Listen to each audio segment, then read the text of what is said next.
Buenos dias, buenos dias. ¿Cómo estás? ¿Cómo estás? Muy bien, gracias. Muy bien, gracias. Y usted? Y usted? Buenos dias means good morning in Spanish.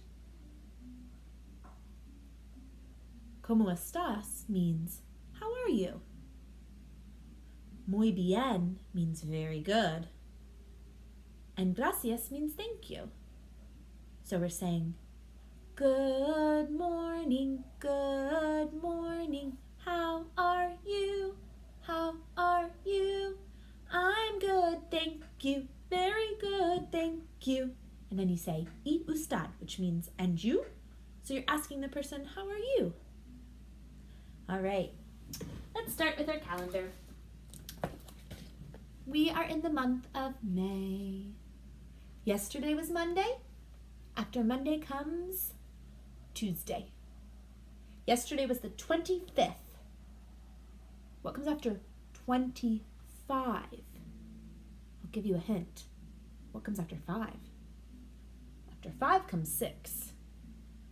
So after 25 comes 26. May 26th. Our year, 2020. Today is Tuesday, May 26th, 2020. Season, spring. What's the weather? What's the weather? What's the weather? What's the weather? What's the weather?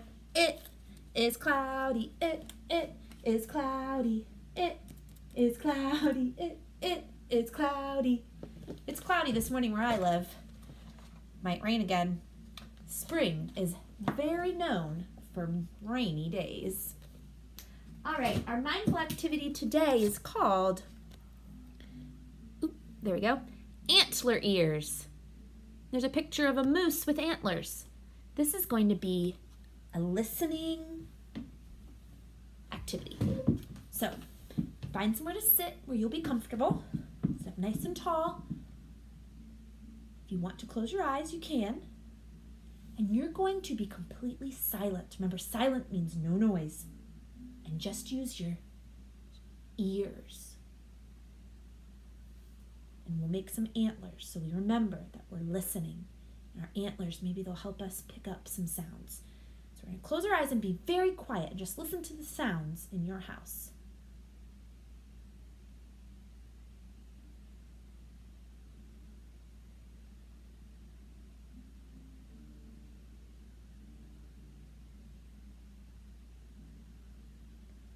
If your eyes are closed, you can open them, wiggle your moose antlers, and bring them down.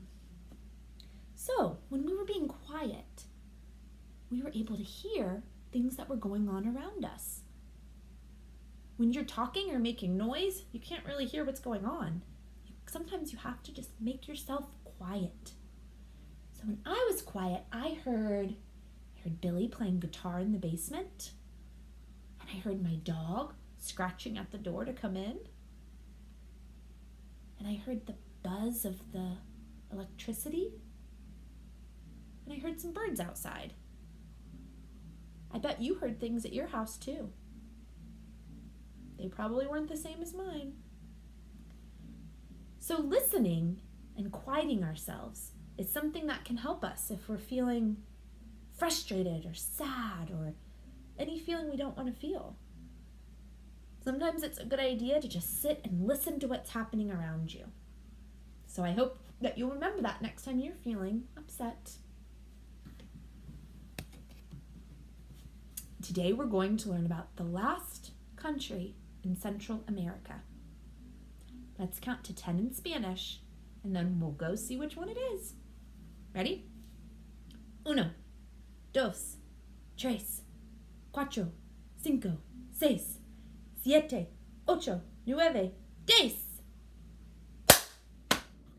All right, we're looking at our North America map.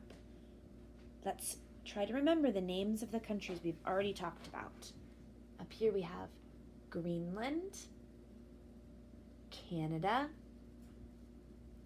Mexico, and in Central America we have Guatemala, Belize, El Salvador, Honduras, Costa Rica, Nicaragua. Today we're going to talk about the last country that's in Central America. This country is an isthmus. Remember, an isthmus is like a land bridge. It connects South America, which is down here, with North America, which is this continent. That country is named Panama. To learn more about Panama, we're going to read a book. We're going to read parts of this book called Panama by Heather Adamson. Where is Panama? Panama is the bridge of the Americas. The country is a narrow S-shaped isthmus connecting North and South America. The land. Even though it's small, Panama has a variety of landforms. Mountains form a line across most of the middle of Panama. Rainforests cover much of the land. Plains and lowlands form around the coast. Ocean waves crash against Panama's islands and peninsulas. Panama has a tropical climate. It has a rainy and a dry season. The Darien Gap. The Darien Gap may be the most dangerous place to travel in the world. This stretch of swampy, thick jungle is roughly 60 to 100 miles wide. It forms the border between Central America and South America. There are no roads through the jungle. Traveling the rough ground requires great hiking skills and a canoe. Still, there are a few native tribes that live in the forest. Wildlife. An amazing amount of wildlife fits within Panama's small area. Delicate orchids grow in the rainforests along the guava and papaya trees. Panama's trees also make it one of the best places for bird watching. Parrots, toucans, and tangiers are known for their color. The national bird is the harpy eagle, a powerful raptor. Panama's two coasts also host 5 kinds of sea turtles, and just offshore, coral reefs and small islands support many fish and sea creatures. The people. More than 3.6 million people live in Panama. Many of Panama's people can trace their background to more than one culture. Citizens who have native and European backgrounds are called mestizos. They make up the largest population group. Native people still live in Panama as well. Daily life. Most people in Panama live or work by the canal. About half of Panama's population lives in or around Panama City. About 1 in every 3 Panamanians live in a rural area. People living out in the country have small homes. Many live on ranches or farms. Going to school. Panama has free education for children ages 5 to 15, and children are required to attend. Working. In the city, people work all kinds of service jobs. Doctors and teachers keep the city going. Hotels and tour companies provide services for tourists. Many people in the city manufacture food products and construction materials. Workers are also needed to keep the Panama Canal running smoothly. Playing. The national sport of Panama is baseball, but the people also love soccer. Panama is also known for its music and dancing. Salsa, jazz, reggae, and rock and roll are all popular in Panama. Another top activity is going to the beach. Snorkeling, fishing, swimming are just some of Panama's many water sports. Food. Food in Panama is a mix of Latin American, African, Caribbean, and native flavors. Fried or baked plantains and rice and beans are always popular. Holidays. Panama celebrates many holidays. Carnival is a popular celebration in spring. Good Friday, Easter, and Christmas are major religious holidays. There are also many holidays in November. Independence Day from Colombia, Independence Day from Spain, Flag Day, and the Day of the Dead are just a few. The Panama Canal. The Panama Canal is a 50-mile-long waterway connecting the Atlantic and Pacific Oceans. It provides a shorter path than traveling all the way around South America. Workers started the canal in the 1800s, but didn't complete until 1914. Today, about 9,000 people work along the canal. Boats are charged a toll to use it. There's the Panama flag. The end. All right. One way to learn more about a country is to listen to the kind of music that is popular there. So I thought that's what we would do for Panama. We're going to listen to some music that's called cumbia. And this is very popular in Panama. If you want, you can move your body to the music, or you can just sit and listen. I'm going to dance. Let's hear it. It's loading.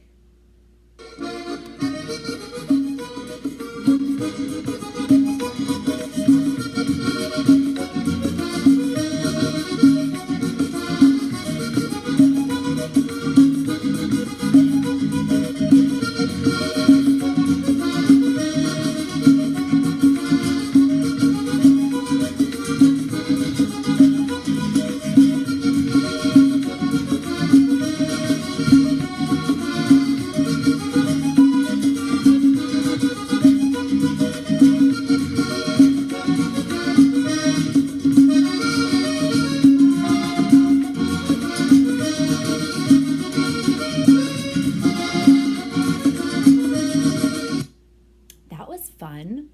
I really like the sound of that music. So that is a music called cumbia that's popular in Panama.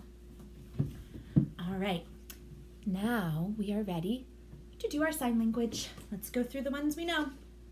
A, B,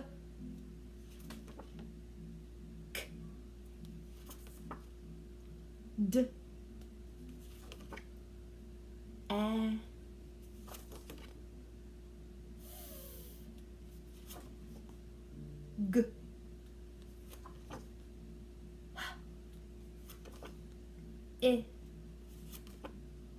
J,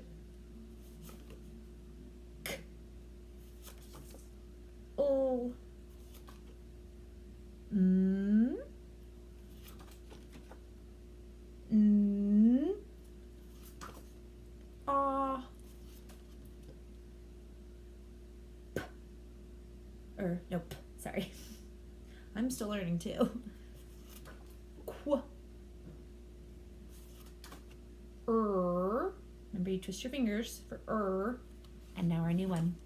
You know what comes after in the alphabet? S. To make a S, you just make a little fist. This is S in sign language. I had a bouncing letter S. It was a snake, whose name was Seth. I saw him sleep. I yelled, "Dinner is ready!" I gave him a soda pop and spaghetti. So, to make a snake, like the two fangs of a snake, you kind of make it do a snake-like motion. Sleep. Sleep. Soda pop. Make a circle with one hand. You dip in with your fingers. Then you put a top on. Soda pop.